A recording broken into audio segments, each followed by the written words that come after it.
E aí, pessoal, tivemos uma queda então de sinal aí do Facebook, do YouTube, do nosso sistema, mas estamos retornando então.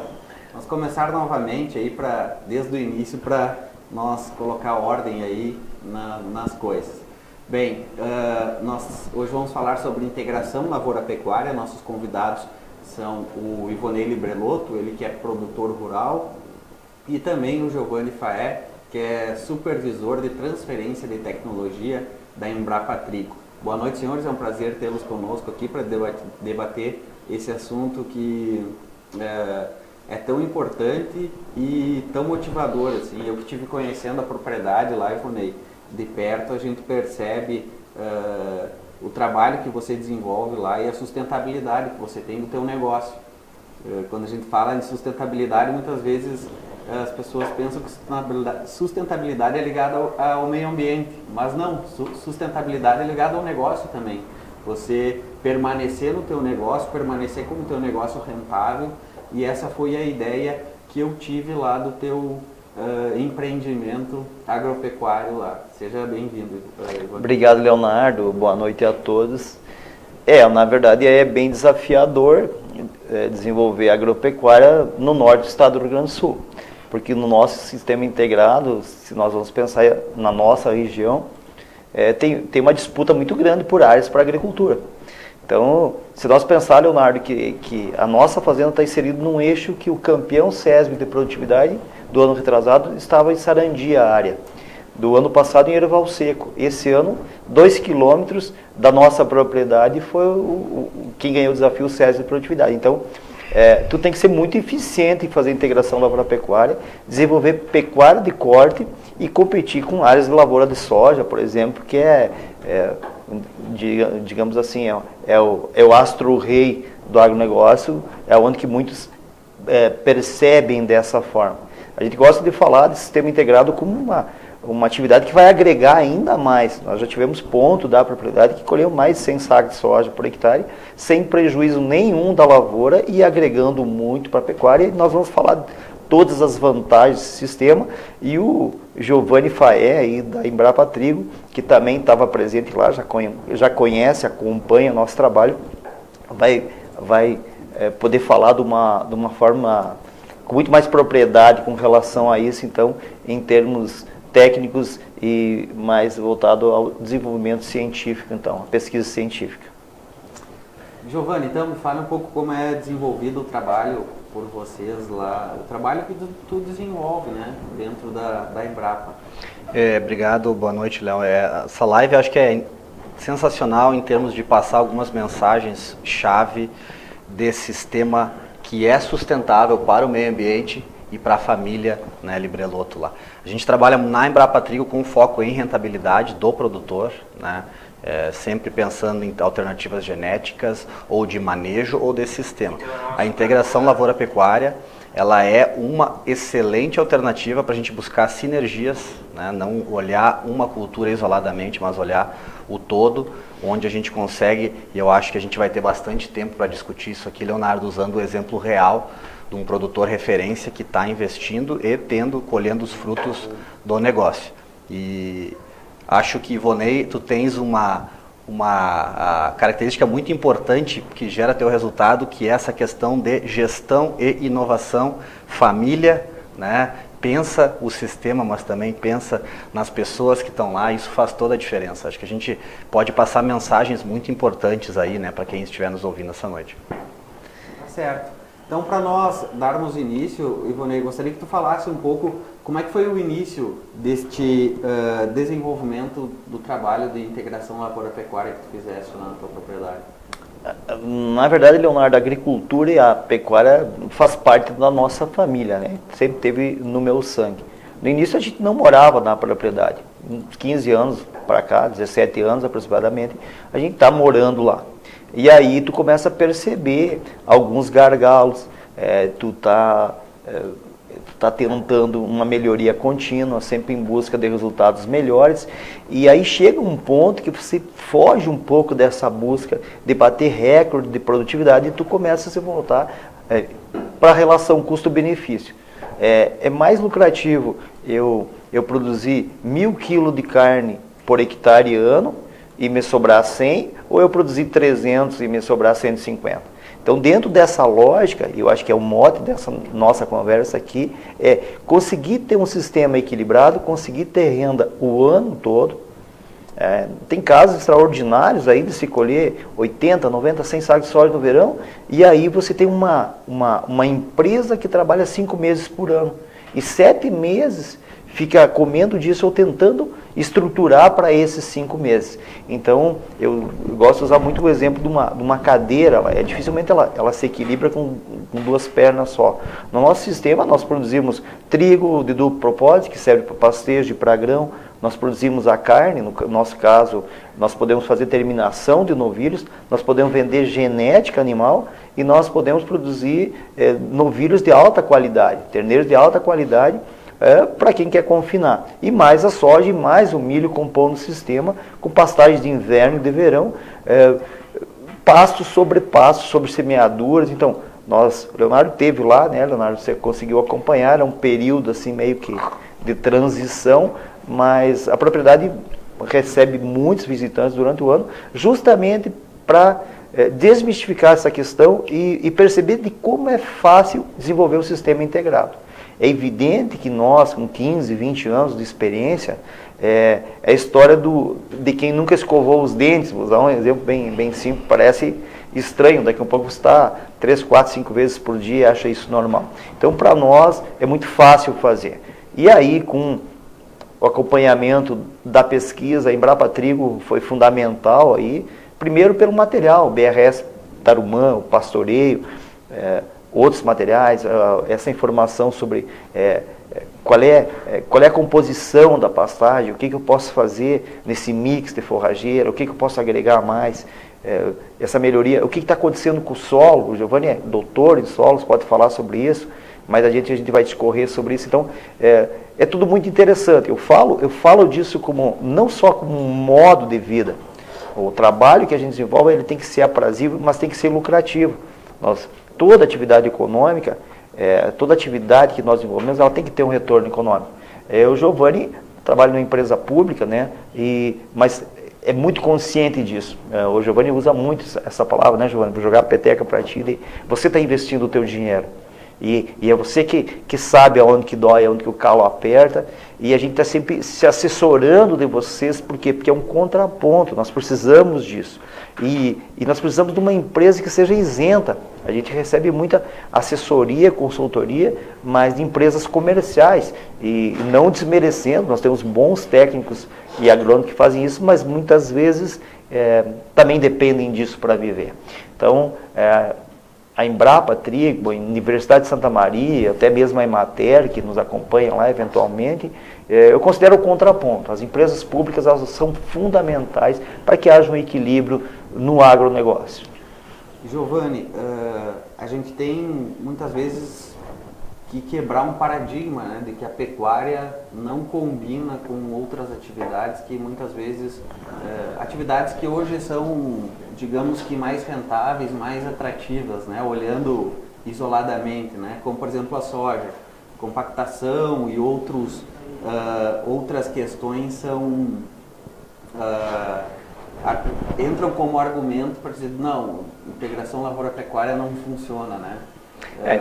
Integração lavoura-pecuária, ela é uma excelente alternativa para tu viabilizar uma propriedade rural. Vou te dar 4 exemplos aqui. Eu falei no início da gestão. Acho que o Ivonei, ele tem uma gestão eficiente. Desde que eu comecei a conviver com a família Librelotto, eu nunca vi eles fazendo nenhuma loucura financeira, tudo seguindo indicadores, né? Talvez pela tua formação como administrador, mas essa parte de gestão, ela é a primeira questão. Mas vamos pensar em termos técnicos. Tenho visto muito justamente essa questão, né, de produtora investir em plantas de cobertura que não vão trazer renda no inverno e focar tudo na soja. Aquele que estiver colhendo 80 sacos todo ano, ok, tá, viabilizou a propriedade, mas a gente sabe que isso não é uma realidade. E o Ivonei, ele faz para mim 4 coisas fundamentais para uma propriedade ser sustentável. A primeira questão de manejo do solo, em que infelizmente, né, muita gente está pecando, é nesse plantio morro acima, morro abaixo. Tá? E o Ivonei tem a propriedade dele toda terraceada agora, quase toda, né, Ivonei? A maior parte toda ela terraceada. Talvez o grande benefício do terraço é que tu está garantindo, né, que o teu operador lá está plantando em contorno. Simples fato de plantar em contorno, tu reduz a erosão em 50%, ou seja, o teu bem mais precioso, né, tu está protegendo, o teu investimento, né, em insumos, tu está protegendo. A segunda questão que eu acho que tu faz, é fundamental, para a gente viabilizar a propriedade, é tirar a renda do inverno. E no teu caso, tu tem a pecuária, né? Só que tu não tem só a pecuária.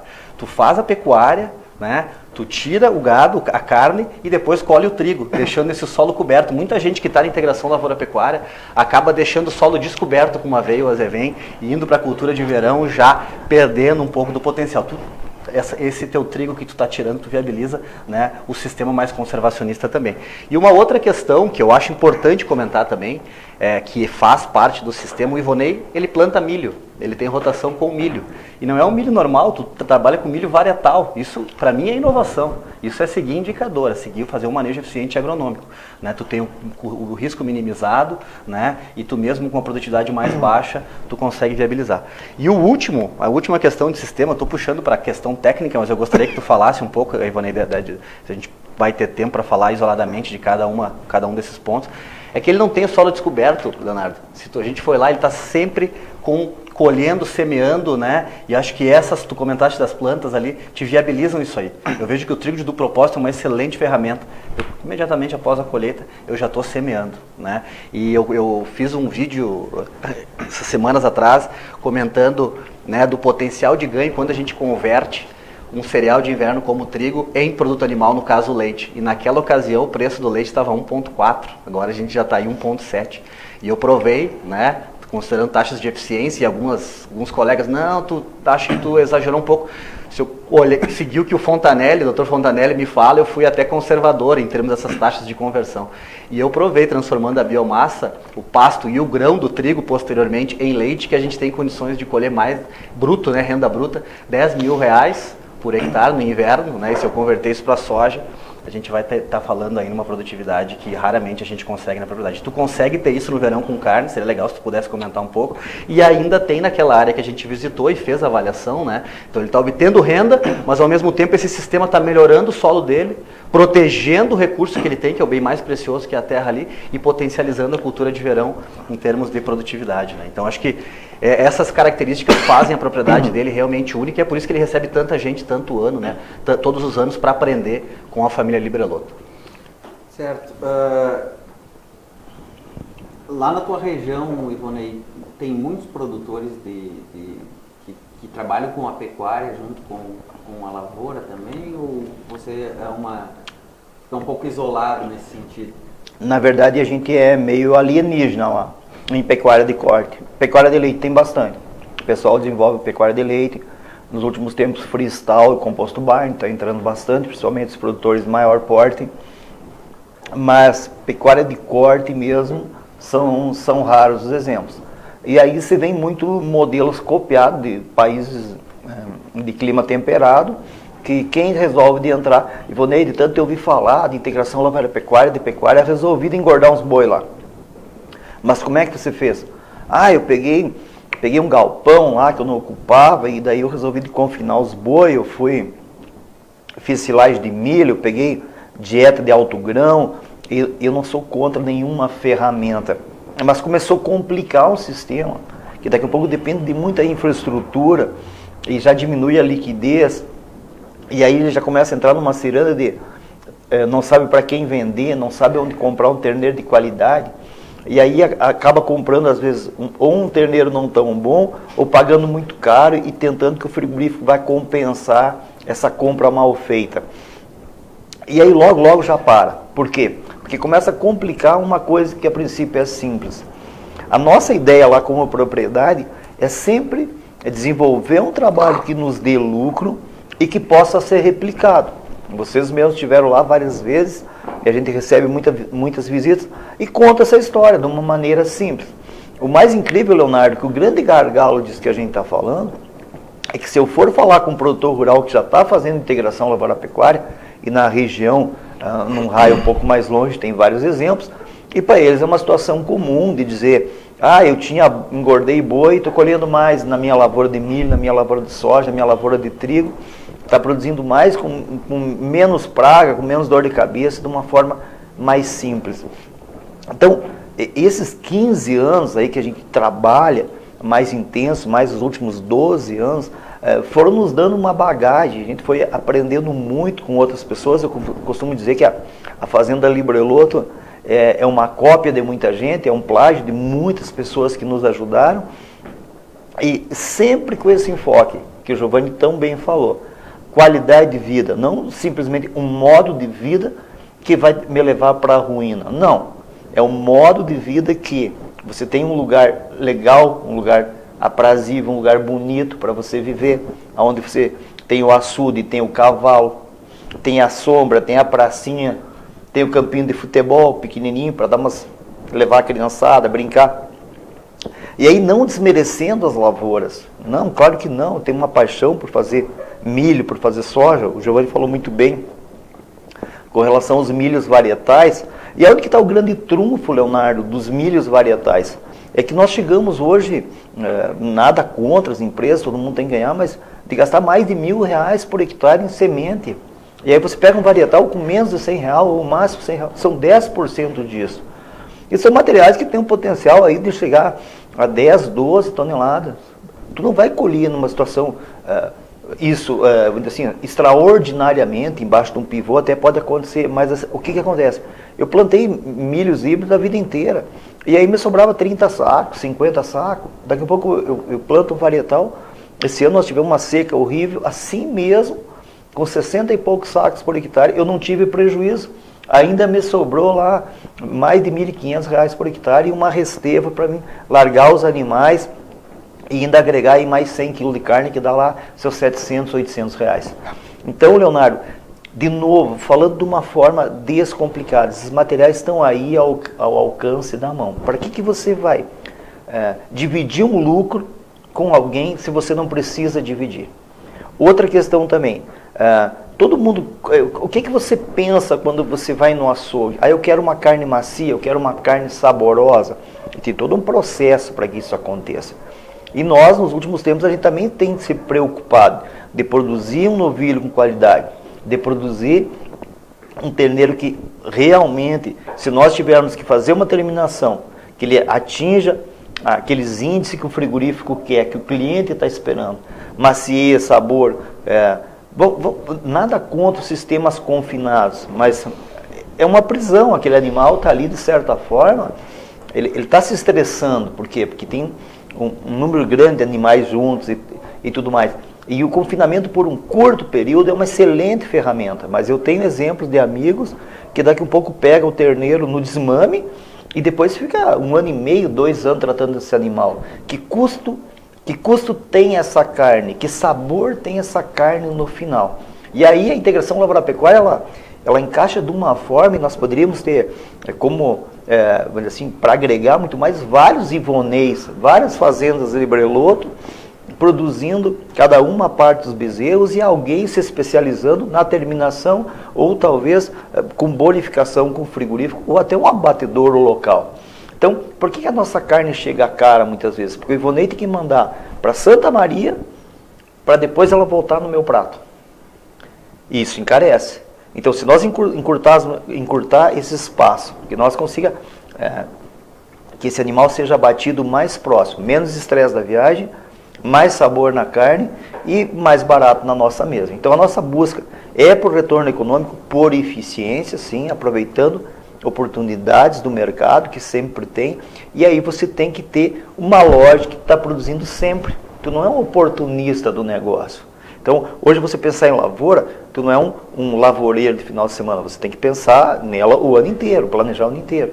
Todas as atividades elas têm que ser muito bem pensadas para que você atinja o resultado. Porque eu gosto de falar muito disso, você trabalhar num modelo que você não domina o mercado e você não tem controle sobre o clima, sempre é muito complicado. Então, o teu nível de eficiência ele tem que aumentar. E o Giovanni pode me ajudar nisso. E aí, quando você consegue ter várias atividades, você manter o teu funcionário ocupado o ano inteiro, você ter um fluxo de caixa adequado o ano inteiro, E a gente trabalha também um pouco alavancado muitas vezes, porque você depende de infraestrutura. O Giovanni falou, nós fizemos o sistema de terraço for winds, nós reformamos a mangueira, nós fizemos piquetes para manejar os animais melhor, nós fizemos cercas novas. São investimentos para 25, 30 anos, mas tem que fazer. Então tudo isso vai melhorando o manejo, vai facilitando a nossa vida. Mas o que a gente quer deixar bem claro que, eu já falei isso aqui outra vez, que estive aqui no Destaque Rural, de que todo negócio começa pequeno, a gente tem que se permitir fazer. O nosso diferencial é esse, muitas vezes nós pagamos para fazer, muitas vezes dá errado, e nós não podemos desistir, nós vamos ajustar, talvez nós mude a nossa atividade. Eu fazia só terminação, depois eu comecei a fazer só cria, agora eu estou fazendo cria e recria, e talvez eu vou fazer cria, recria e engorda. É o mercado que vai me dizer para que lado eu vou ir. O que me remunera mais é esse caminho que eu vou andar. Mas não dessa forma predatória, sabe? A nossa propriedade lá, que eu ganhei do meu pai, metade da área, o restante sou um arrendatário, ela nunca entrou um trator sobre esteiras lá. As áreas que eram banhado, está lá o banhado. A área que foi mato, continua mato. Tem uma reserva de campo nativo ainda, que eu acho fundamental, mas a gente dá um manejo adequado que está saindo renda daquela área, mesmo que ela tenha uma exploração mais limitada. Então é o uso racional, a gente está tentando equilibrar todos os processos, todos os fatores e errando menos, essa que é a ideia. E quando você erra menos, você ganha mais. Como é que começou esse trabalho, Giovanni, de desenvolvimento aqui, de integração lavoura-pecuária na Embrapa Trigo? A Embrapa Trigo, ela tem, na verdade, essa lógica de manejo, né, nas diferentes áreas, mas o relacionamento com o Ivonei foi que, para mim, né, eu uso o termo fantástico, uma tecnologia que agrega muito, que são esses trigos que tu pode utilizar para pastejo e para produção de grãos. Isso nos Estados Unidos, Austrália, Uruguai, Argentina já, né, vem consolidada há muito tempo. Nos Estados Unidos, em Oklahoma, 50% da área de trigo é utilizado com esse tipo de alternativa. Que, como ele falou, essa visão de comerciante, né, isso é importante, um dos pontos de sucesso do Ivonei é isso também, né, ele, além de ser agricultor, ele é comerciante. Ele consegue mudar a decisão no meio do jogo. Né? O negócio está andando, dependendo como o mercado sinaliza, ele muda. E esses trigos permitem isso. Na Embrapa, as primeiras cultivares foram lançadas em 2002, né? Esse programa de melhoramento. E a Embrapa, acho que é importante frisar isso.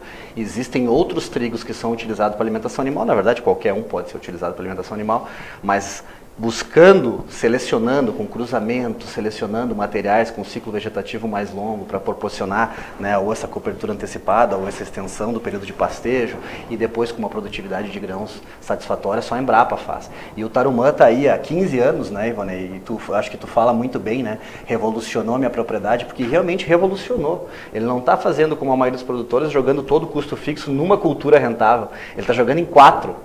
Né? Ele está jogando no pasto, ele está jogando no trigo, no milho e na soja, os 4 produtos, né? O pasto que tu transforma em carne, mas está ali jogando ao longo do ano.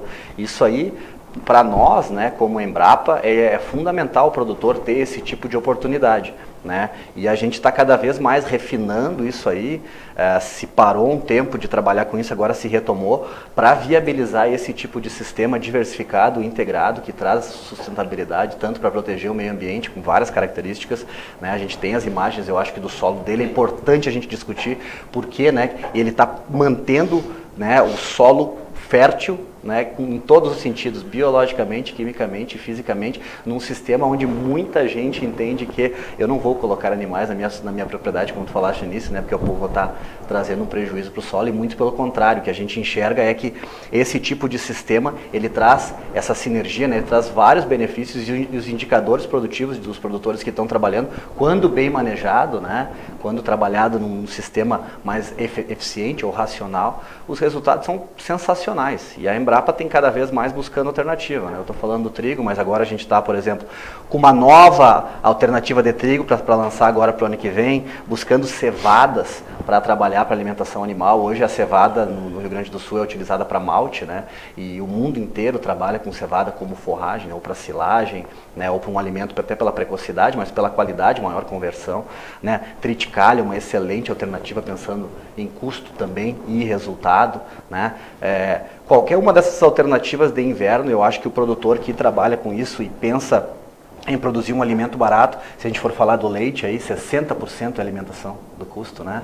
Ela pode ser trabalhada, por exemplo, como eu agora voltei dos Estados Unidos ano passado, e a produção de silagem de inverno, ela é muito comum, e aqui eu vejo muita resistência, falta de conhecimento. Existe algum número referente a essa oportunidade que nós deixamos de abraçar, digamos assim, Sim. no inverno?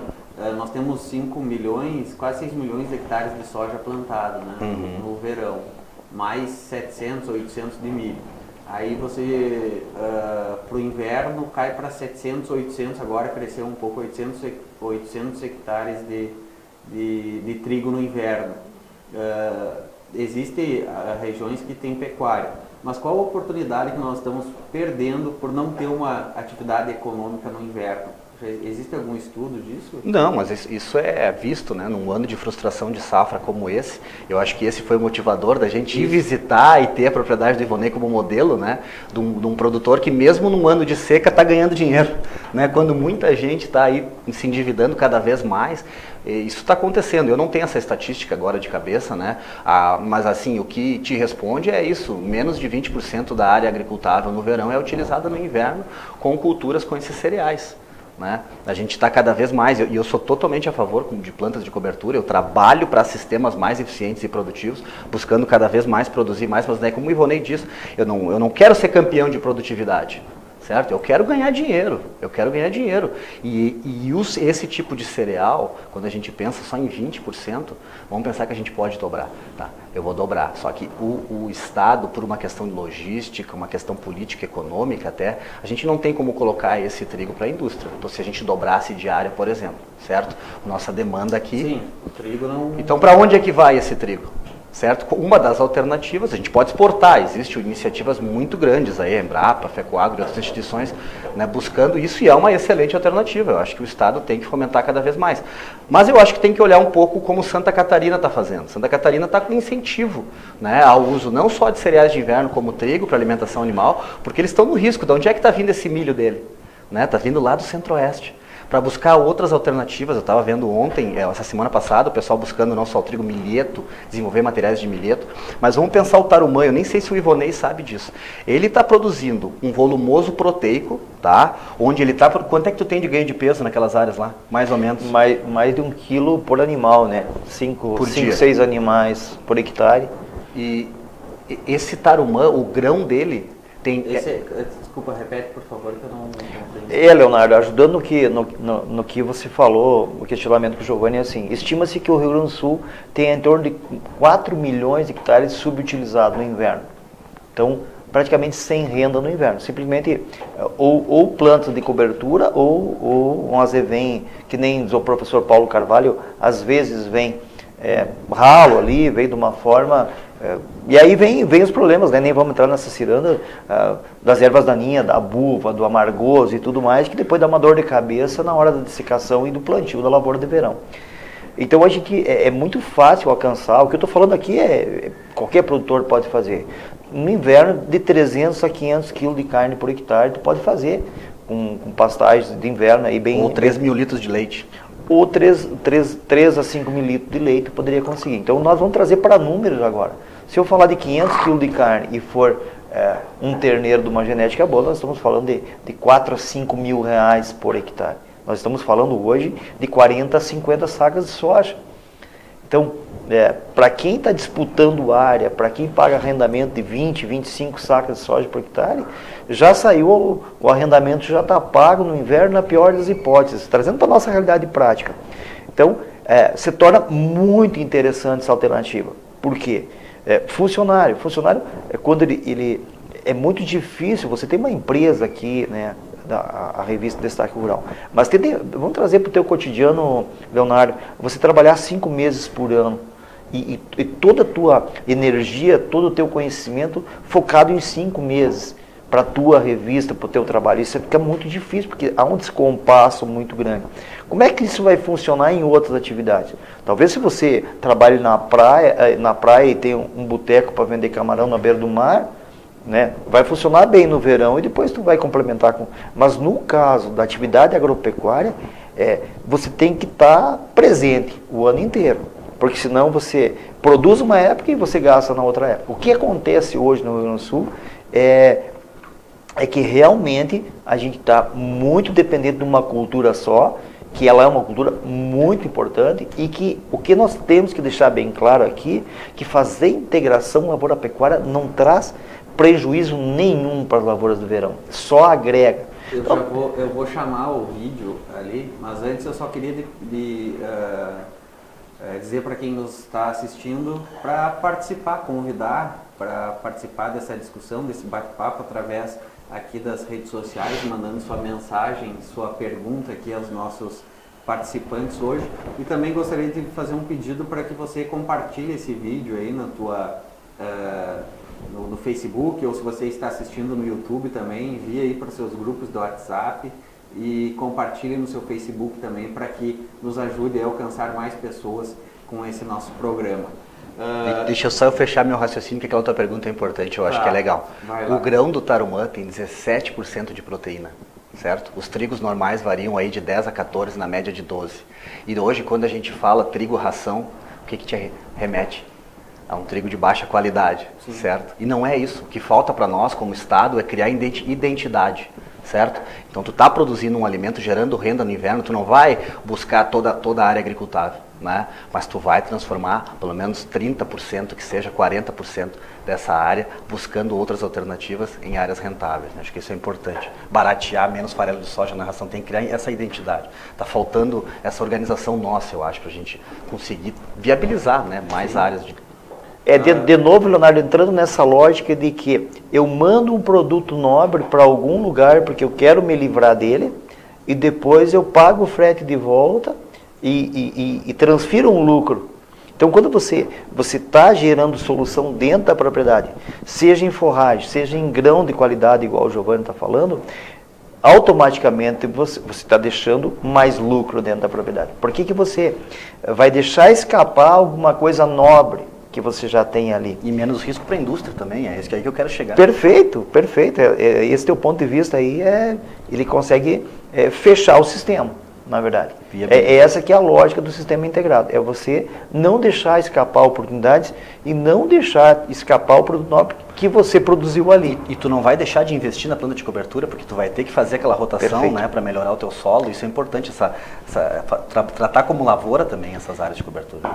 Agronomicamente falando, Leonardo, então assim, a soja é uma leguminosa. Ela vai fixar muito nitrogênio. Graças à Embrapa aí, a questão da fixação biológica, dos rizóbios e tudo mais, então você conseguiu fixar o nitrogênio no solo. Se você não tiver uma cobertura imediata sobre semeadura, é assim, colheu, plantou, o que vai acontecer? Esse nitrogênio se perde e você vai ter que, de novo, buscar uma fonte cara de nitrogênio para você compensar isso nas culturas de inverno. Quando você trabalha com materiais de dupla aptidão, os trigos de duplo propósito, no nosso caso nós chegamos a fazer área em fevereiro, certo, em março, abril, a nossa região um pouco mais quente, que aqui é a região do Passo Fundo, mas a gente está falando de uma tecnologia que pode ser usada aí desde o Paraná, né, sudoeste do Paraná, mais a região de Guarapuava aí, e parte do não norte, que é mais quente, e depois vai aqui para o Cone Sul e vai embora. Então, né, toda essa região é passível de utilizar trigo de dupla aptidão, de duplo propósito. E aí o que acontece? Então nós temos um benefício agronômico de cobertura de solo antecipada. Segundo lugar, nós estamos aproveitando a fixação do N, que já evita uma cobertura de ureia já de cara. No nosso caso, que a gente utiliza na sobre-semeadura lá das pastagens de verão e ainda utiliza um trevo, usamos trevo vesiculoso, você também tem uma fixação biológica dessa leguminosa. Então, tu percebeu como nós temos um gasto de insumo otimizado ou reduzido, reduzido essa despesa. Nós temos uma coxilha que está há 15 anos sem o uso de calcário e sem indicação para calcário. A outra já vai para 10 anos. E nós estamos falando de área... matéria orgânica. Matéria orgânica alta, e nós estamos falando de área com potencial de pontos, que você mesmo andou lá, né?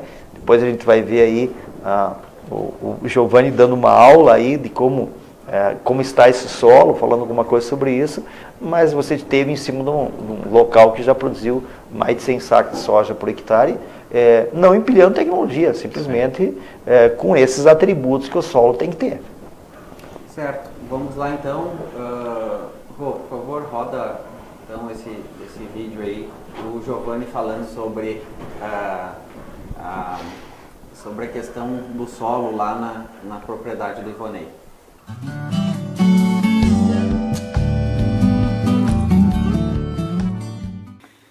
Então nós estamos em Boa Vista das Missões, dia 4 de maio de 2020, numa das piores secas que a gente já enfrentou aí, com certeza a pior seca que eu presenciei. E nós abrimos uma trincheira de aproximadamente 40 centímetros, tá? E a primeira característica que a gente enxerga numa área de integração lavoura-pecuária, de produção animal, é a ausência de camada compactada em todas, até a profundidade amostrada, de 40 centímetros. E a outra questão que a gente enxerga, que é uma característica que proporciona, né, esse solo estar úmido, é impressionante perceber a umidade do solo, são esses canais abertos pela biologia ou pela fauna.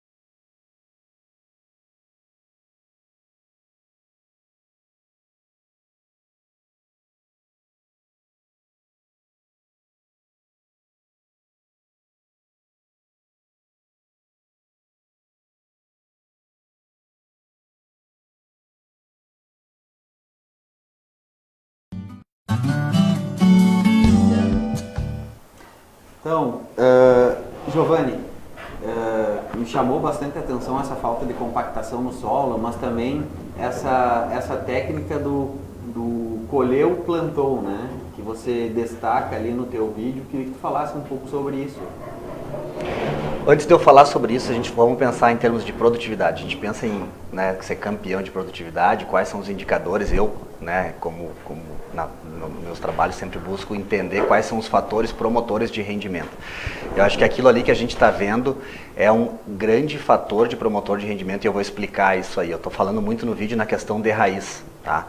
E no meu doutorado eu fiquei 4 anos tentando entender quais são as variáveis que explicavam as altas produtividades. Porque eu acho que se tu quer fazer um manejo eficiente, Ivonei, tu tem que entender quais são os fatores ali que tu ajustando, né? E a gente pensa muito, eu vou pegar uma análise de solo, né? Tu sabe bem, meu vizinho está ali colhendo mais do que eu, a análise é a mesma. O que ele está fazendo diferente, né? E a grande questão é, se a gente for pensar em trigo, mas pode pensar em soja, é o ambiente. Tá? Não tem como fugir disso aí.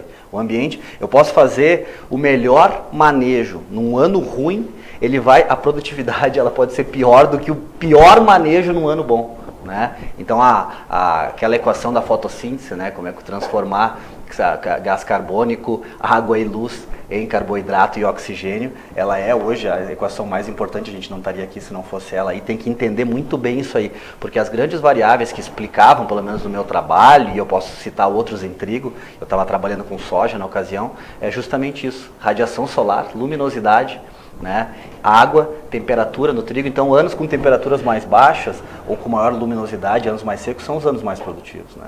Então esse é um fator extremamente importante. E no solo, aquilo ali é extremamente importante se a gente quiser buscar, porque o quê? Eu aumentar a capacidade de armazenamento de água no meu solo é muito difícil. Mas eu estruturar o meu solo para que as raízes consigam explorar camadas mais profundas, que é o que tu tem ali, Ivonei, faz toda a diferença. É por isso que naquela área tu já colheu 6 mil quilos de soja, né? Porque a planta realmente está explorando um recurso muito mais abundante quando ela se aprofunda. E como que aquelas raízes vão ali? Elas seguem os macroporos, né? Quem é que abre os macroporos? Eu estava mostrando ali, né? A fauna abre os macroporos. Eu acho que a integração lavoura-pecuária ela ajuda muito em duas frentes. Uma, tanto a urina como o esterco ali, ela ativa a biologia do solo, mas existem uns dados do professor Paulo Carvalho, onde ele coleta e mostra que o pastejo moderado, né, isso não é lógico, né, mas é o que acontece.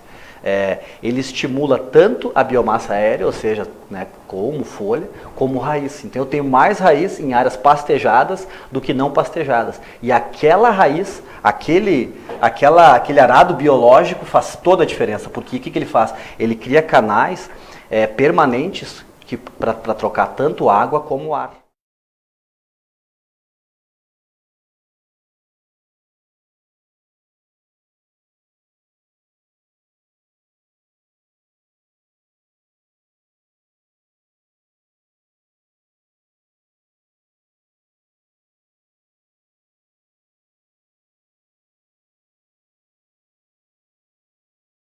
A soja, na rotação com milho, primeiro ano pós milho, eu tenho 20%, o Riddle mostra nos slides, estava lá no fórum do milho, nós podíamos 20% a mais de produtividade, no segundo ano 10% a mais. Né? E o que esse milho está fazendo também? Sistema radicular, né? Estruturando o solo, abrindo canais, não só para aquela água infiltrar, mas também para culturas, né, subsequentes, explorar aqueles canais.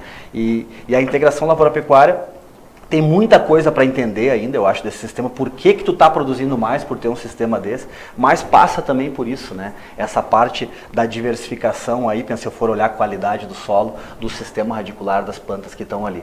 Então, aquela imagem passando uma seca absurda, eu estava esperando, né?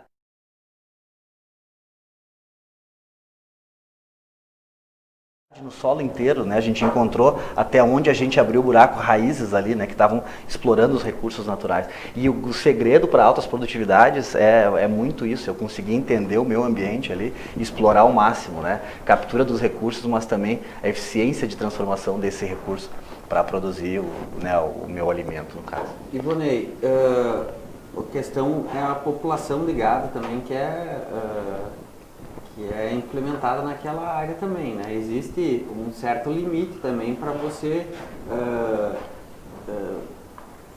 deixar a balança igualitária, né? Queria que tu falasse um pouco sobre isso, assim, não dá para chegar no inverno e tu despejar gado lá sem, né, até rapar o que tem de alimento no solo. Isso Perfeito. não vai adiantar muito, né? Perfeito, Leonardo. Essa é uma questão assim, a gente trabalha, vamos falar em números que fica tudo mais simples. A gente inicia o pastejo em torno de 5 terneiros, vamos imaginar assim, 1.000 quilos de peso vivo. Eu estou falando de 2 vacas adultas por hectare ou 5 terneiros aí de 200 quilos. Então, 1.000 quilos de peso vivo inicia o pastejo e lá no final vai chegar uma pressão de pastejo média de 1.500 quilos de peso vivo animal por hectare. Então, muito tranquilo. A gente já faz isso há muito tempo e está aí o Giovanni que mostrou o vídeo há pouco, não temos problema de compactação. É lógico que daqui a pouco tu entra no sistema de piquete rotacionado, e daí nós não estamos falando de sistema voisin, que daqui a pouco o animal vai ficar meio dia ou um dia. É muito fácil você fazer piquete, mas daí o teu limitante é a água. Como é que eu levo água para esse animal? Então, no nosso caso, nós chegamos a ter piquete de 15 hectares, 20 hectares, 30 hectares, dependendo, se nós precisar apertar mais, a gente aperta, senão deixa mais tranquilo. A gente percebe que os animais, assim como o ser humano, são muito gregários. Embora que tenha uns com facções, vamos usar esse termo assim, que daqui a um pouco tem grupos diferentes, que tem um líder, né? Começa a se formar lideranças dentro.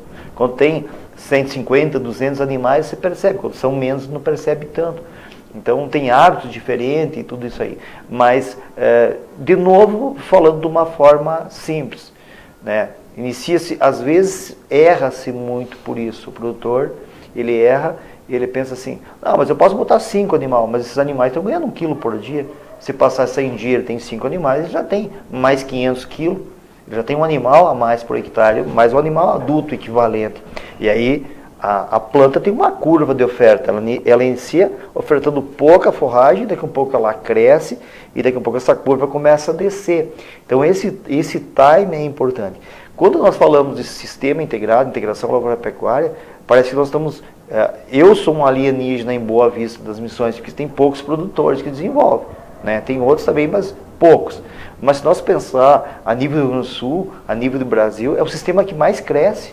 Muita gente já percebeu isso, a pesquisa está dizendo, nós temos vários modelos de pecuária-floresta, integração lavoura-pecuária, integração lavoura-pecuária-floresta, são vários arranjos produtivos e, inclusive, ele é muito democrático, se nós pensar que um produtor com 5, 10 hectares pode fazer isso, ou alguém com 10 mil hectares pode desenvolver. Não existe uma contraindicação porque eu tenho uma propriedade pequena. Não, ele vai intensificar mais ainda. E aí eu gosto de falar sobre isso porque a necessidade do pequeno produtor é maior dele ser eficiente.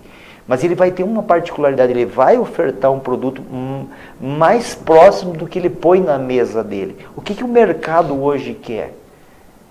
O mercado quer um produto que chegue de uma forma, qualidade, de uma forma que não seja tão caro, ou que seja, ela pode ser caro se o mercado perceber o valor. Então, não basta você gerar valor no produto, ele tem que ser percebido como tal. Então é aquela história, eu tenho uma Ferrari, mas todo mundo compra ela por Fusca, ou eu tenho um Fusca que todo mundo compra ele por Ferrari, mérito para ti, você conseguiu se vender de uma forma, né, ser percebido como tal. Vou fazer um comentário aqui que eu acho importante da tua propriedade lá. Tu investe em ativos. Se tu vai lá, eu não vejo maquinário de ponta, nenhum capital imobilizado, porque normalmente tem essa questão da dificuldade, porque realmente o investimento, quando tu começa a trabalhar no sistema com animais, tu tem um capital imobilizado grande. Perfeito. Mas tu está investindo numa coisa que vai te dar retorno, tu não está investindo numa máquina que está depreciando, que daqui a pouco tu nem... Acho que comenta um pouco que isso aí é um dos diferenciais também. O Giovanni tocou num ponto fundamental. Se eu tenho uma máquina de 500 mil reais e, contabilmente falando, eu vou ter que depreciar ela 10% ao ano, em alguns casos 20% ao ano. Então, você está perdendo. Mas se eu tiver 500 mil reais em animais, vamos imaginar o meu exemplo, eu tenho 200 cabeças de gado na fazenda de 2.500 reais, são 500 mil reais. Mas se eles estão ganhando 1 quilo por dia, eu estou agregando, porque se o animal tiver R$ 7,50 e eu estou ganhando 200 quilos, são R$ 1.500 por dia. Passou 100 dias, eu já agreguei, falando uma agregação bruta, são 150 mil reais, eu não tenho mais 500 mil. Em tese eu tenho 650. Percebeu como, na verdade, ele inverte a lógica da depreciação. Claro que eu posso perder o animal por N motivos. Então, nos últimos tempos a gente adotou calendário de vacinação. À medida que você intensifica, ou você se antecipa os problemas, ou os problemas te pegam no voo. Então você já tem que começar a antecipar. Intensificou, você já vai ter que ter mais cuidados com o calendário de vacinação, com mineralização, com a água. E, assim, são cuidados, começa já uma espécie de zelo, mas todo um investimento que está ali ao alcance da mão. Quando você pensa que a lógica, e eu deixo bem claro que eu não sou contra confinadores nem confinamento. A lógica é você trazer o animal e trazer o alimento até ele. Você estabula os animais e traz o alimento até ele. Depois você recolhe o esterco e joga de volta para a lavoura. Toda essa operação, ela encarece. Quem é contra a integração da lavoura-pecuária vai dizer assim, não, mas o animal vai pastejar aqui e lá, vai ficar tudo desuniforme, daqui a pouco vai urinar num lugar, vai defecar no outro lugar e aquilo vai ficar uma bagunça e minha lavoura vai ficar coisa mais feia. Isso acontece no primeiro ano, no segundo começa já a uniformizar, no terceiro, quarto, quinto. No nosso caso, que são mais de 30 anos, e a gente já fez agricultura de precisão lá, fez coleta em grid de 1, e foi Leonardo, eu gosto de falar, eu já comentei com o Giovanni, foi uma grata surpresa, porque eu tinha vergonha de contar que estava colhendo 60, 70 sacas de soja, porque parecia mentiroso, porque como é que alguém que faz integração lavoura-pecuária consegue colher isso? O cara está mentindo. E daqui um pouco, quando eu fui fazer agricultura de precisão há 10 anos atrás, que a própria empresa, ela se surpreendeu porque pensou assim, Nossa, mas aqui esse solo deveria estar ruim. Como é que esse solo está bom? Não, isso não se explica. E agora a pesquisa começou a explicar.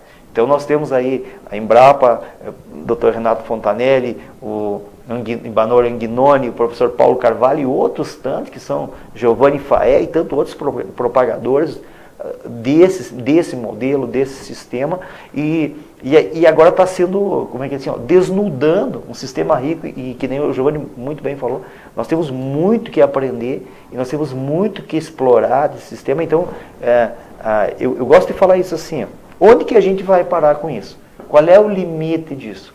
Uma coisa é certa, falando lá com o meu funcionário, o Royce, que é o meu, costumo dizer que não é só meu braço direito, mais que meu braço direito, e a gente fala assim, bom, e eu gosto de falar isso para a Pietra também, a minha menina que agora está numa fase aí que a terneira dela virou vaca, virou mãe, e ela já está ordenhando a vaquinha.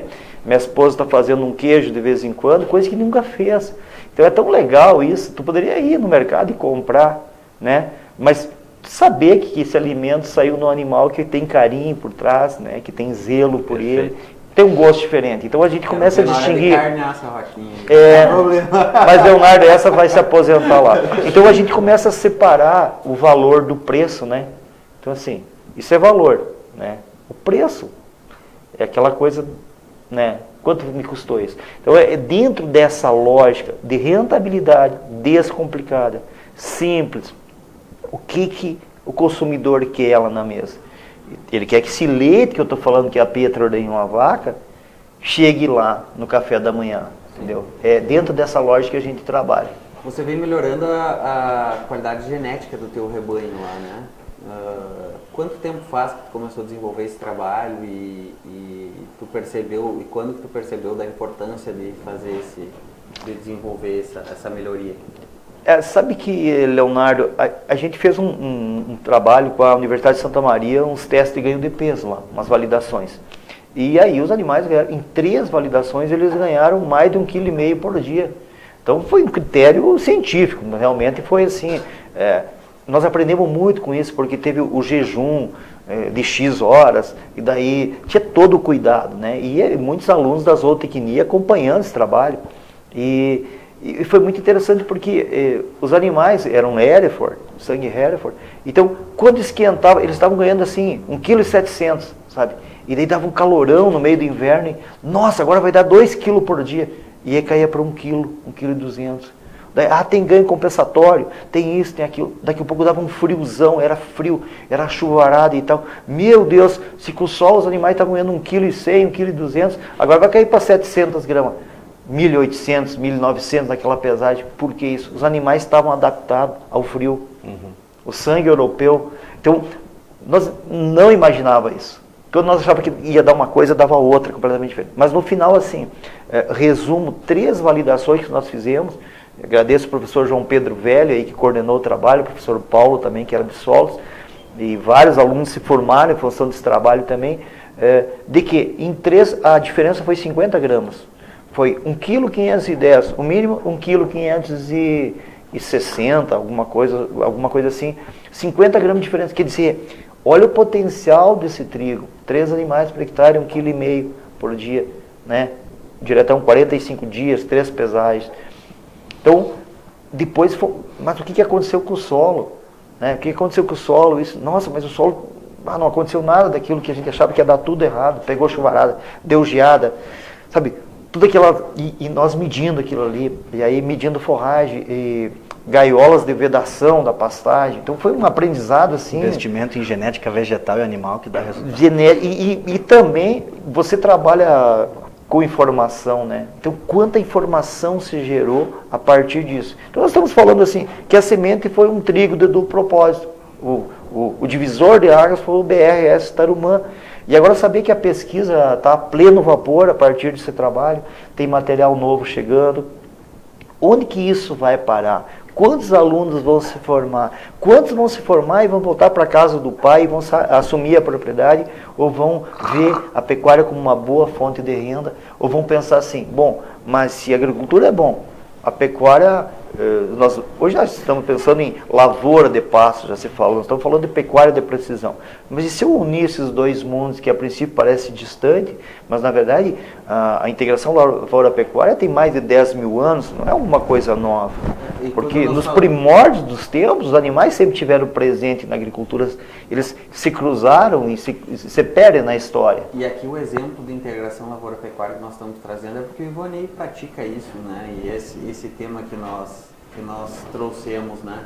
Então, mas também pode-se fazer outras diversificações, né? Como, por exemplo, aviários, criação de suínos.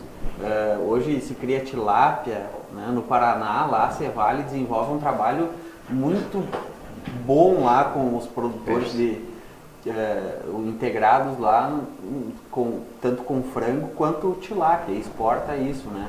Aqui eu estou vendo, tem uma empresa aqui de Passo Fundo que desenvolve um sistema de tanque lá, tanto pode criar tilápia quanto pode criar também camarão.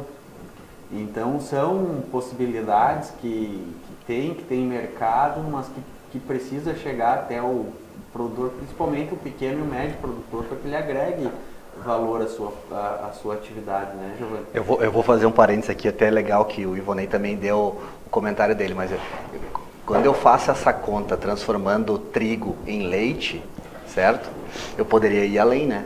Eu, como na minha pequena propriedade, por exemplo, poderia transformar, se eu estou ganhando 10 mil reais no inverno, certo? Transformando aquele pasto e depois aquele grão em produto animal, tá? E se eu transformasse ainda mais, processasse ainda mais, agregasse mais renda, como você está dizendo, fizesse um queijo, como a Marcela está fazendo um queijo para vender, que seja, né? Quanto mais tu diversificar, quanto menor, tu falou bem antes ali, tia, a integração lavoura-pecuária não é para o grande, é para o grande também, mas principalmente para aquele pequeno que tem que diversificar, né? Tu pensa a tua renda numa propriedade de 100 hectares, né? Se a gente for quantificar isso, reais por hectare por ano, né, tu só consegue isso porque tu está diversificando, seja, né, pode ser inclusive com uma produção de moranguinho, né? Hoje eu vejo tanta gente que tinha, por exemplo, né, suinicultura e está indo para as olerícolas, montando ambientes, né, protegidos para trabalhar um negócio que até daqui a pouco é mais saudável para a família, né, mais socialmente, qualidade de vida para o filho que está ali, agrega. Então essa opção, o pequeno produtor, eu por exemplo, eu gostaria, meu sonho é produzir todo o meu alimento. Esse, como engenheiro agrônomo, eu pretendo um dia chegar nesse nível. E se eu moro numa propriedade rural, que eu tenho tudo ali, certo? Aí é muito mais viável, mas a gente ainda tem a cultura de ir no supermercado e comprar. E não é só aquele prazer que tu falou ali da Pietra, né? Tá em contato com a vaquinha, colher, eu vi ela tirando leite, pô, tá melhor que eu na ordenha manual. E a Marcele fazer o leite. Não, mas é tu saber de onde vem o teu alimento, um alimento mais limpo, né? E um alimento realmente orgânico, né? Que tu sabe, né? Tu tem o apreço, né? A estima por estar fazendo, mas também tu tem uma segurança alimentar por trás disso, né? Na verdade, quando você se sente realizado no trabalho que você desenvolve, você foge daquela lógica do jeca tatu, do bota suja, e também você não entra nessa ciranda do glamour do agronegócio, porque aquela coisa assim, eu sou um produtor rural, sim, nem menor nem maior do que ninguém. Então, é uma atividade penosa sob diversos aspectos. Realmente, você trabalha contra diversos fatores e você tem que pegar e fazer uma leitura da natureza e tentar fazer com que pequenas intervenções façam com que ela te ajude, né? É dentro dessa lógica. É evidente que quando se fala em gestão, você tem que estar precavido, porque tem que ter seguro, né? Você tem que estar dentro dessa lógica, claro. Assim, quanto você tem numa lavoura? 500 mil, 1 milhão, e daqui a pouco tudo que eu fiz, tudo que eu trabalhei pode se perder.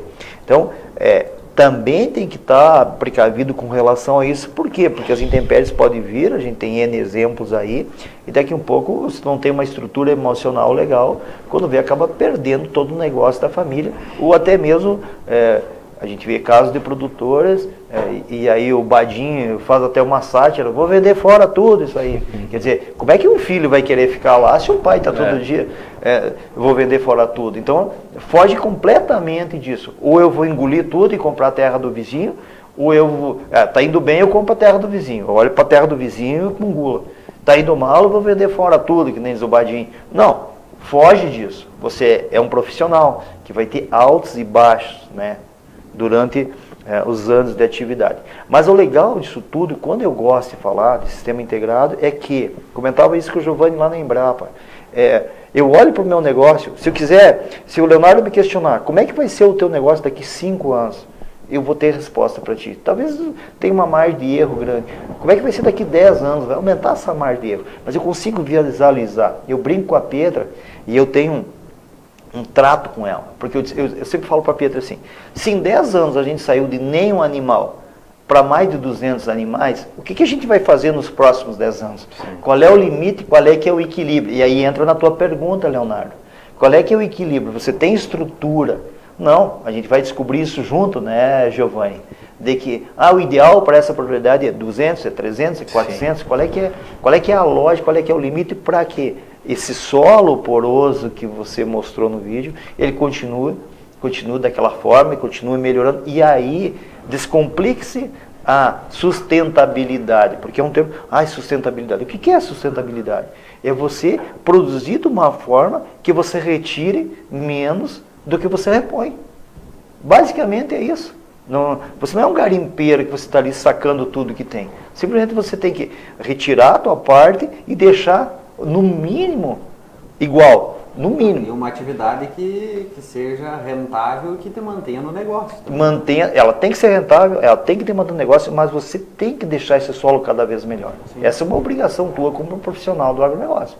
É dentro dessa lógica que a gente trabalha, é dentro dessa lógica que nós recebemos muita visita, graças a esse trabalho desenvolvido em parceria, muitos produtores, hoje mesmo eu estava falando com o Fauro Rocha, aí, lá de Santa Bárbara. Um abraço ao Fauro. Um abraço para o Fauro, um produtor modelo, ele com a família dele, o sogro, mais o pai dele, nunca tinham plantado tarumã, nunca tinham plantado pastoreio, hoje é uma unidade lá, referência dentro desse trabalho que a gente desenvolve em parceria com a Embrapa, e já pensando em dar um passo adiante, né, agregar muito mais. Mas é isso aí, agora desculpa te interromper. Fica à vontade. Mas essa é a mensagem chave.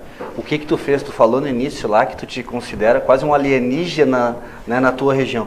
O que é isso, Leonardo? Tu sabe bem isso aí, a gente até conversou na viagem.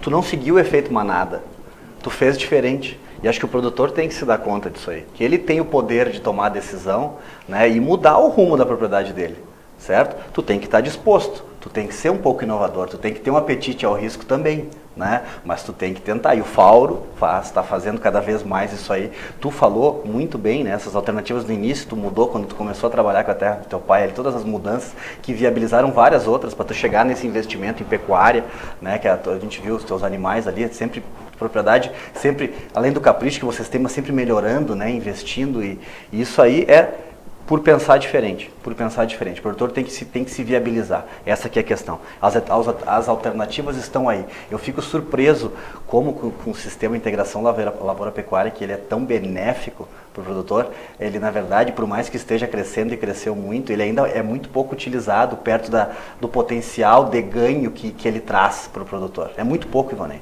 Certo? Existe ainda um paradigma, infelizmente, eu fico até, por trabalhar com isso, assim, né, meio constrangido de dizer, mas ainda existe um paradigma a ser quebrado, mesmo tendo produtores que nem tu que estão mostrando, né, o diferencial desse tipo de sistema e os resultados econômicos que estão aparecendo nisso aí, né? Assim o Leonardo questionou antes, com relação às oportunidades que o sistema oferece. Se nós pensar aí que a arroba do boi pode chegar a 250, 300 reais, nós estamos falando de 10 reais o quilo do boi em pé. Então tenta imaginar isso, nós estamos falando um boi de 5 mil, 5.500 reais, o preço do animal. E na verdade você não gasta tudo isso para produzir. Então, nós estamos falando de sistema mais intensificado, que no verão nós podemos chegar numa área irrigada aí a 10 novilhos. Nós vivemos, Leonardo, numa região que nós podemos... Dito por doutores, por pesquisadores, talvez a melhor região do mundo para se fazer pecuária, para se fazer integração lavoura-pecuária. E por quê? Qual é que é o milagre esse? Nós conseguimos emendar o inverno com o verão, forrageiras excelentes de verão, forrageiras excelentes de inverno. E quando nós pensarmos assim, nós não precisamos destruir os campos da metade sul.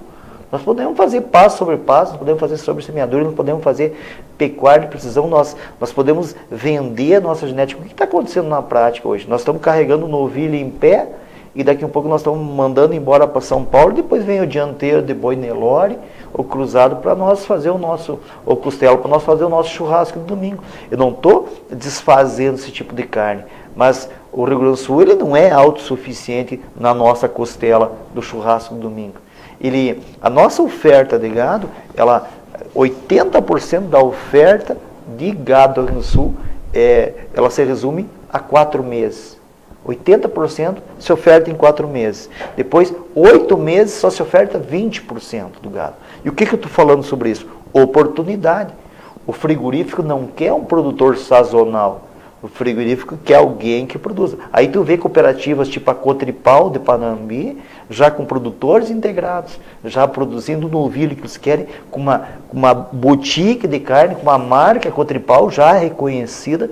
E aí nós, produtores, nós poderíamos também ter associação de produtores e terceirizar um abate, criar uma marca, exemplo do Paraná, que tem associações, a Maria Macia e outras, mais 2, 3 associações, que eles estão agregando valor àquele produto, estão exportando, estão aproveitando nichos de mercado e ganhando muito dinheiro.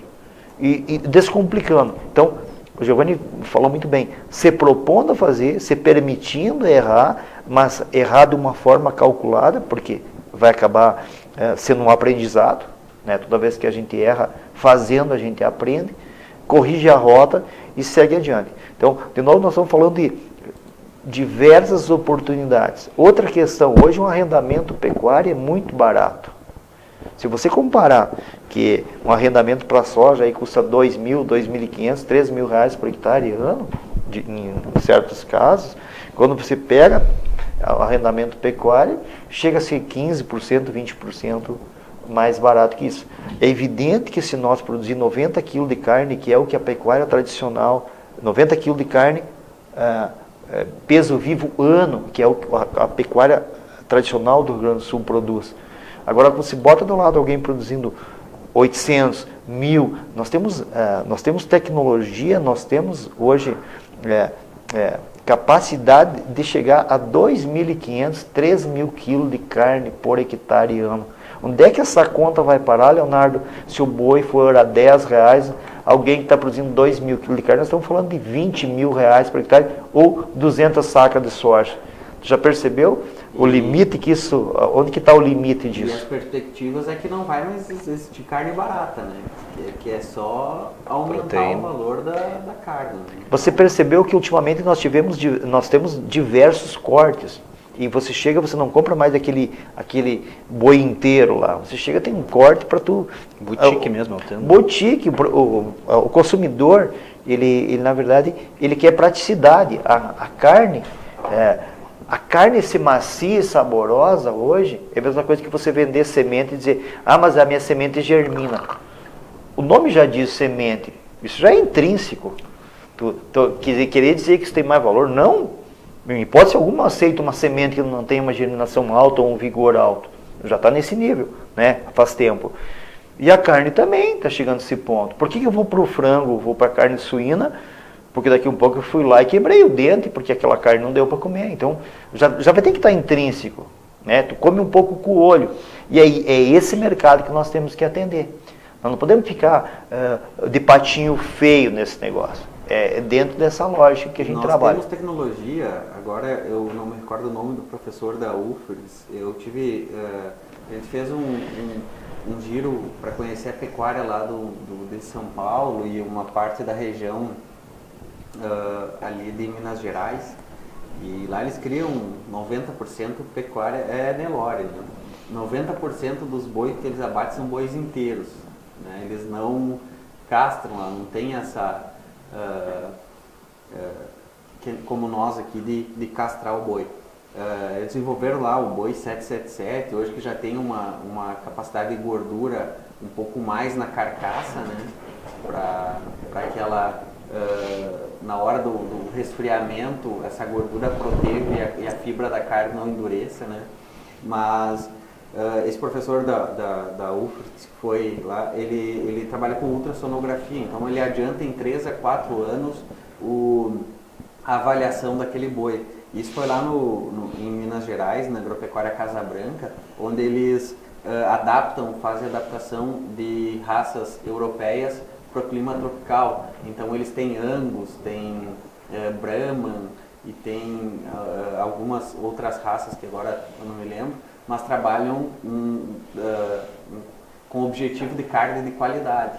E nós temos todo esse know-how de carne de qualidade aqui no Rio Grande do Sul. Porque, queira ou não queira, o Nelore ainda está muito longe da qualidade que nós temos aqui, do marmoreio que a nossa carne tem. Então, é um nicho que ainda precisa ser explorado. Né? Perfeito, Leonardo. Você fez uma análise, assim, uma leitura bem correta disso. Então, quando você está falando desse exemplo aí que você visitou em Minas Gerais, é esse tipo de produtor que vai permanecer. A gente já está falando na agricultura de precisão, nanotecnologia e tantas outras coisas, e tem produtores da pecuária que estão desse nível hoje para cima. Então, esses realmente estão vendendo genética, estão ganhando dinheiro, mas trazendo para a nossa realidade aqui, mais local, ainda tem um mercado enorme para atender. Não é difícil, eu sempre falo, a minha caminhada com a pecuária, nesse sistema com a pecuária mais intensificada, ela tem menos de 10 anos praticamente, mas a evolução é muito rápida. A partir do momento que você melhora a tua genética, e é evidente que nesse tripé, o Giovanni pode falar, esse conceito solo, planta, animal, e tem que ter um equilíbrio. Daqui a pouco eu tenho uma oferta forrageira sensacional, muito boa, e não tenho genética. Daqui a pouco eu tenho muita genética e eu não tenho solo, eu tenho uma boa semente, mas eu não tenho solo. Então você tem que ir construindo da base. Eu falava para o Giovanni, essa safra de 2020 é um ano que entrou meio de lado, atravessou, agora parece que virou de frente de novo nessa rota. Teve horas que a gente nem sabia mais para que lado esse ano estava indo, mas foi um ano bem desafiador. A nossa chuva foi muito escassa. Nós tivemos Boa Vista das Missões, é uma das regiões que mais chove, foram 300 milímetros. Nós tivemos casos assim, o meu vizinho de frente colher 84 sacos por hectare, aí uma área colher pouco mais de 60, fechar a média um pouco mais de 50, coisa que não acontecia há praticamente 15 anos, se não me engano, na seca de 2004, 2005, que nós tínhamos colhido. Mas comentando com alguns, e aí quando o Giovanni fez aquele vídeo, você estava junto com relação ao solo, eu fui entender. Ivonei, pode fazer uma conta que cada 10 milímetros é um saco de soja. Então se você colheu, se você teve 300 e poucos milímetros, vai colher 30 e poucos sacos de soja, acabou a conversa. E aí eu fechei com uma média acima de 50 num ano catastrófico com relação ao clima. Quer dizer, essa estrutura do solo, essa matéria orgânica me deu 20 sacos a mais. E esses 20 sacos a mais acabou me dando uma rentabilidade, porque a soja foi lá para próximo de R$100, e aí acabou me ajudando essa reserva do solo, todo esse trabalho, né, Giovanni? Todo esse conhecimento que vocês me ajudaram a adquirir e implementar, ele acabou me compensando num ano difícil. Mas como os anos difíceis passam e vêm os anos bons, é uma atividade muito dinâmica, é muito apaixonante fazer isso que a gente faz, e bola para frente. Os outros produtos deram esse equilíbrio, porque quando se fala milho, trigo, carne, soja, né, você consegue com que esse barco... Mas, tu sabe que o sistema de integração da lavoura-pecuária não dá certo quando a pecuária e a lavoura brigam, né? E esse é um dos grandes diferenciais para tu, que é o que tu está dizendo aí. Tu está conseguindo esse benefício, né? Porque tu consegue olhar o todo, né? Essa que é a questão. Aí tu tem um efeito aditivo. Eu gosto de fazer uma analogia, Giovanni, com relação a duas irmãs, né? A pecuária é a irmã mais velha e a agricultura é a irmã mais nova. E o que acontece dentro de casa, fazendo uma analogia, quando as irmãs brigam? É tão legal quando uma irmã empresta a roupa e tal, né, se dão bem, uma ajuda a maquiar a outra. Então a coisa funciona, a coisa flui. E aí daqui um pouco, quando as irmãs se dão bem, você pode até planejar o próximo filho. Agora quando há brigaiada dentro de casa, como que você vai planejar com que a tua família cresça? Como que você vai ampliar a tua casa se de repente dentro de casa está a maior bagunça. Então, fazendo uma analogia com o nosso trabalho na agropecuária, é mais ou menos isso, Leonardo, é dessa forma que funciona. Pessoal, já estamos aí no adiantado da hora, agradeço muito a presença de vocês aqui, acho que o bate-papo foi bem enriquecedor para quem assistiu e para quem quer desenvolver. Lembrando que você recebe lá, né, Ivonei, visitas, em 2013, 2014, eu acho que eu fui num dia de campo lá, não é mais realizado esse dia de campo lá, né? Você agora agenda visitas, como é que funciona? Nós percebemos que o dia de campo se tornou muito grande. Na verdade, nós tivemos eventos lá de mais de 1.000 pessoas e é muito difícil você atender um público grande num dia de inverno, um dia curto e que pode estar chover e todas essas questões. Então, o que nós pensamos? Vamos organizar um pouco desse fluxo, organizar as visitas para ter um atendimento mais personalizado. Essa que foi a ideia e todo mundo, normalmente, quando eu faço a minha fala lá, pessoal que nos visita, eu digo, se vocês vieram buscar sofisticação, vocês vieram no lugar errado. Se vocês vieram para ver maquinário de último tipo, vocês vieram no lugar errado. Não que eu seja contra a tecnologia, o maquinário, a evolução, mas eu terceirizo. Então, quem presta serviço para mim tem o melhor maquinário. Quem faz o meu plantio, quem faz a coisa. Por quê? Porque ele é especializado nisso. Então, eu posso exigir dele, eu estou pagando, eu quero que faça bem feito. Eu quero que ele tenha a última tecnologia, porque senão eu vou em busca do outro terceirizado. E aí a gente consegue fazer. Eu não fico com esse insumo caro, né, que é máquinas, depreciando 10%, 20% ao ano dentro do meu galpão e dependendo de outras infraestruturas. É dessa forma, Leonardo, que a gente trabalha. Graças a Deus nós recebemos muita visita e eu costumo dizer assim, muito mais para aprender do que para ensinar. Hoje mesmo nós tivemos uma reunião na Embrapa, já posso adiantar aqui, talvez a gente volte aí mais adiante aí com um evento num outro formato, de uma forma diferenciada, ainda não existe nada bem claro com relação a isso, mas possivelmente se essa semente germinar e se essa ideia for adiante, talvez a gente volte aí no futuro bem próximo a realizar os nossos eventos aí de uma forma bem diferente e Tá se criando, está amadurecendo. O Giovanni é muito responsável por essa provocação, está aqui dando mérito para ele e a gente não consegue ficar parado, a gente gosta de estar envolvido, a gente gosta de... nesse processo, Leonardo, é do jeito que eu digo, a gente muito mais aprende do que ensina. Obrigado então a você, Leonardo, você é nosso parceiro aí de tempo, fico muito feliz de estar aqui de novo.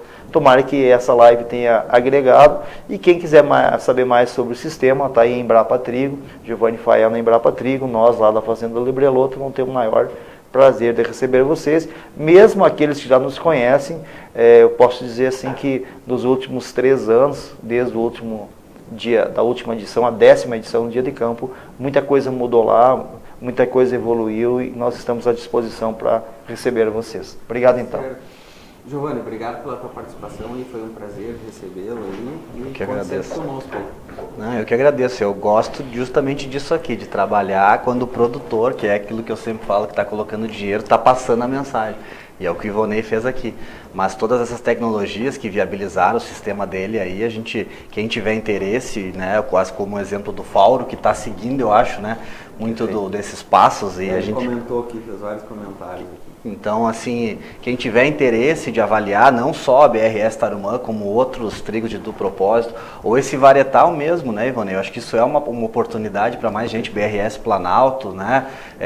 Sojas que tem produtividade, tem um custo mais baixo, como a 5804, BRS 5804, que tu vai colocar a partir desse ano, está entrando no mercado. E também de manejo, a gente está à disposição, como o Ivonei falou, lá na Embrapa, e através dos dias de campo, talvez agora virtuais, né, Leonardo, mais frequentemente, mas entre em contato conosco aí, que para nós é sempre uma satisfação. A gente trabalha, né, para o produtor ganhar dinheiro, esse é o objetivo, né, gerando renda, proteção ao meio ambiente e qualidade de vida.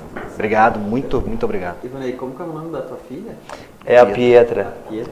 Pietra Sabina. Não, tem o Pedro. Kelly comentou aqui que a Kelly é minha cunhada, Kelly Cortez. Ela disse que aquela vaquinha vai ficar lá para sempre.